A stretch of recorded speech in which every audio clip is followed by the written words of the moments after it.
कुमार मुदुली अध्यक्ष शाला संस्कृत महाविद्यालय करमंग जगतसिंहपुर।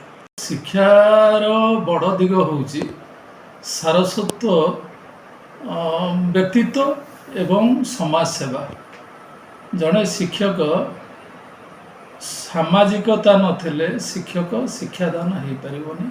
ता सहित सारस्वतर विकास नहेले शिक्षार परिपूर्णता आसबनी।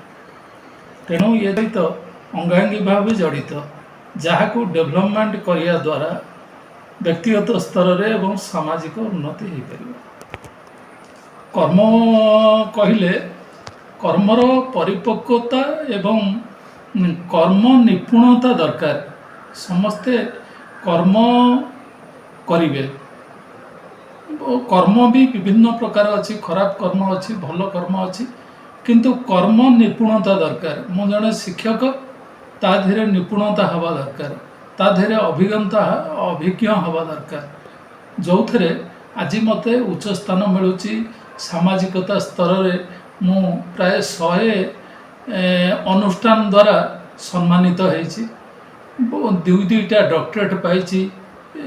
भारत संविधान को आखि आगे रखी मते 2टा मिली डॉक्टरेट। ता सहित विभिन्न एवं सुधा जारी रही विभिन्न सामाजिक अनुष्ठान एवं सरकार विभिन्न संस्था द्वारा मु सम्मानित हो पारुछि केवल कर्म श्रृंखलता एवं निपुणता जो। आदिकवि शारदा दास हेउछन्ति ओडिया भाषार अस्मिता एवं भाषार स्रष्टा।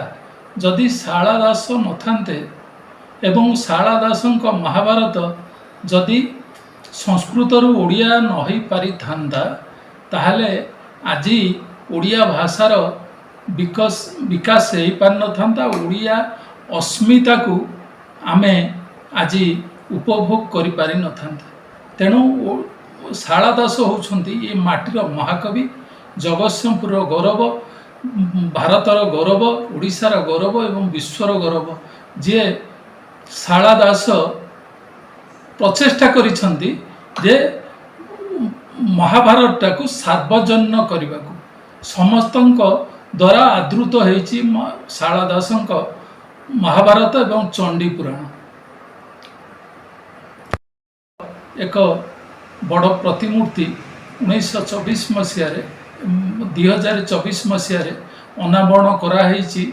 आमर पद्मश्री बाबा बलिया द्वारा यही परिसर से दिन ठू शारदा दास को आमे ये एवं तांको नारे सारला बिहार भाव में यही कॉलेजर परिसर को आमे आगामी दिन में उत्सर्ग माने लोकार्पित करूँ।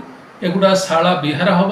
शारदा दास को साधनार कृति इठी पिला माने शिखिबे एवं तांकर जो रही तांकर जो सारस्वत कृति की आमे पिलांक द्वारा ताकू ये लोकार्पित करा जिवो एवं समस्ते शारदा दासंक उपरे जदि एठी आगामी दिन में गवेषणात्मक शिक्षा दिया जाए। मु वर्तमान अध्यापन करुच्ची एवं ये कॉलेजर दायित्व अच्छी। सेमती मोर समाज सेवा सहित आईन को, भारत संविधान को एवं भारतर जेते सबू आईनी एवं नीति अच्छी साधारण लोकों पाखे पहुँचापी अवसरकालीन जीवन को मुझे बीतेबी एवं मु आईन गवेषणात्मक दिग जो गुटाक रूल ऑफ लॉ अच्छी, जो गुटा आईन शासन एपर्यंत लोकों पाखे पहुँचनी बोली विभिन्न करप्शन समाज रे व्यापी चली एवं अवगत नहांती साधारण लोक तांको पाई कौन माने देश आईन प्रस्तुत करिछि।